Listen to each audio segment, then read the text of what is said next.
Today we will see the Water Magicians episode 5, and this time Rio's roommates have come together inside the dungeon, and these people are fighting with goblins and goblin archers, and with great difficulty these people kill all the goblins, and in this they also get a little injured. However, Ito heals them and then says this was quite a close matter and goblin archers should not have been on the dungeon's 5th layer. Niels says ahead there can be even more danger. Because of which now we should go outside the dungeon. And then these three start to go outside the dungeon. But then we see that a very big monster has killed some adventurers. And Rio this time has come outside Lantown for training and is thinking that Akuma's magic was really quite amazing. However, our speed of doing magic was almost equal. But his physical movement was much faster than mine.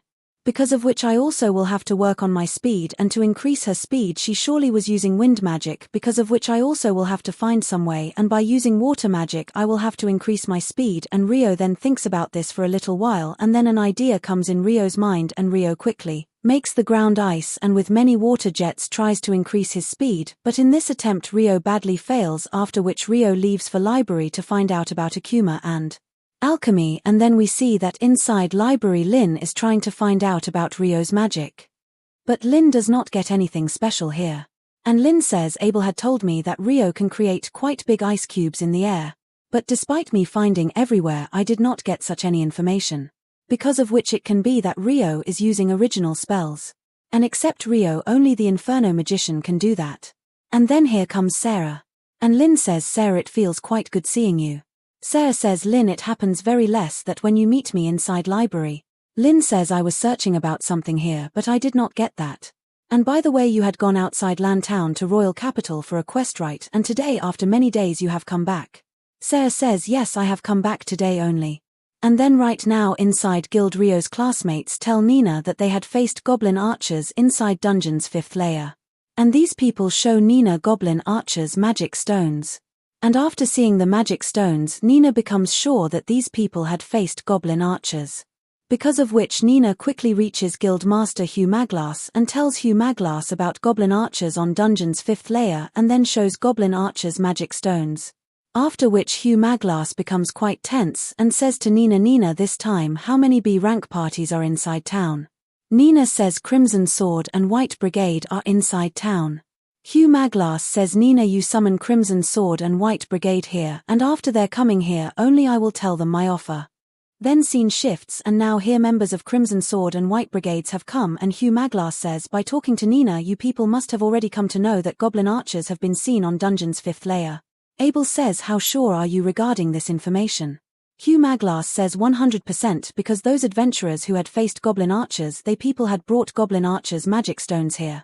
White Brigade's leader Fells says, what do you want from us? That what should we people do? Hugh Maglas says, I want that you all go inside dungeon and verify whether the Great Tidal Bore is going to happen or not.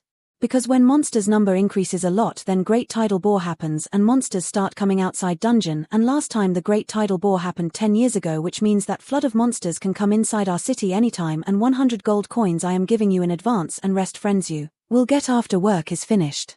Abel says our work is only to verify this thing right, that the Great Tidal Bore is going to come or not.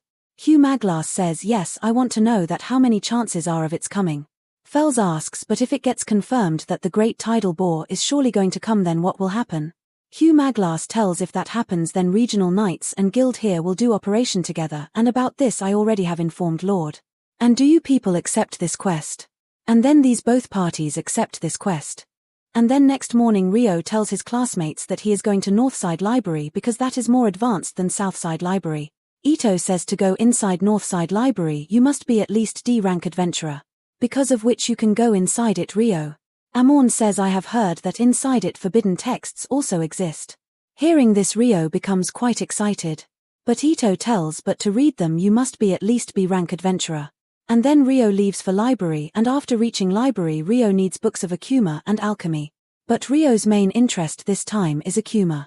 But while searching books Rio sees Sarah here. And these two keep looking at each other for a little while. Because they already have met each other before. And then now Crimson Sword and White Brigade have reached at Dungeon's Gate. And apart from them quite many C-rank adventurers also have come with them.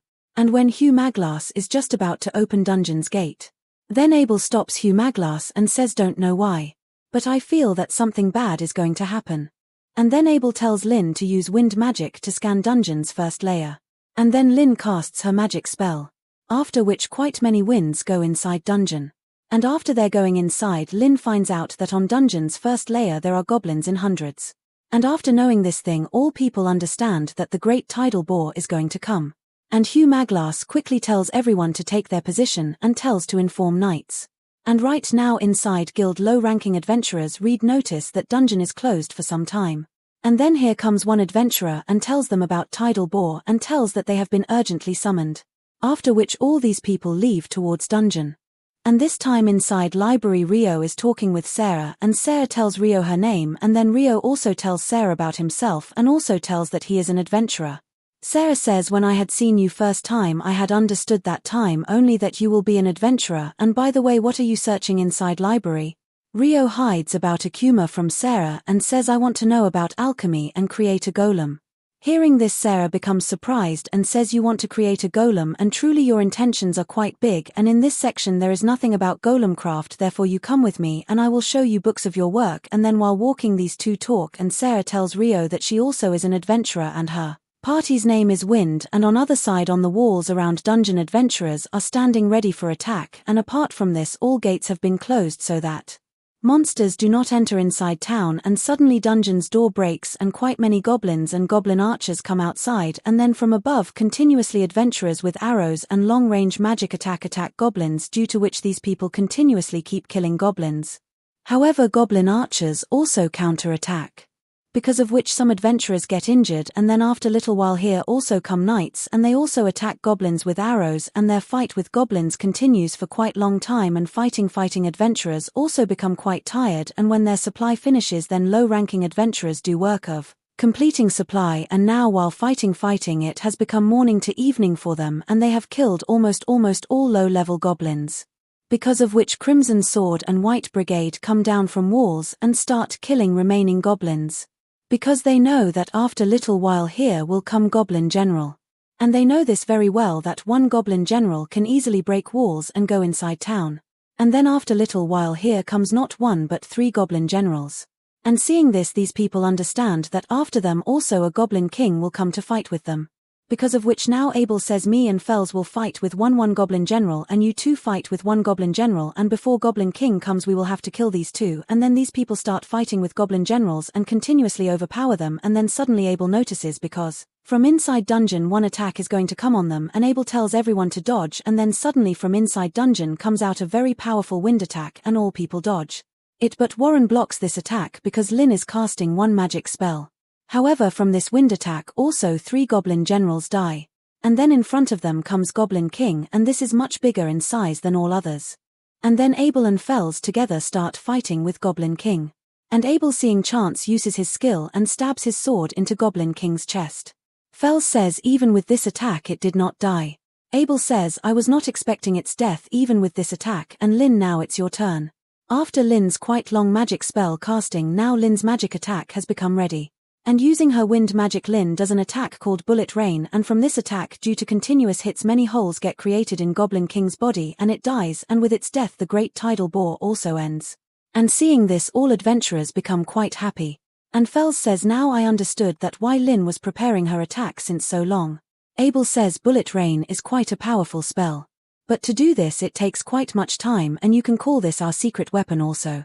And here this episode ends.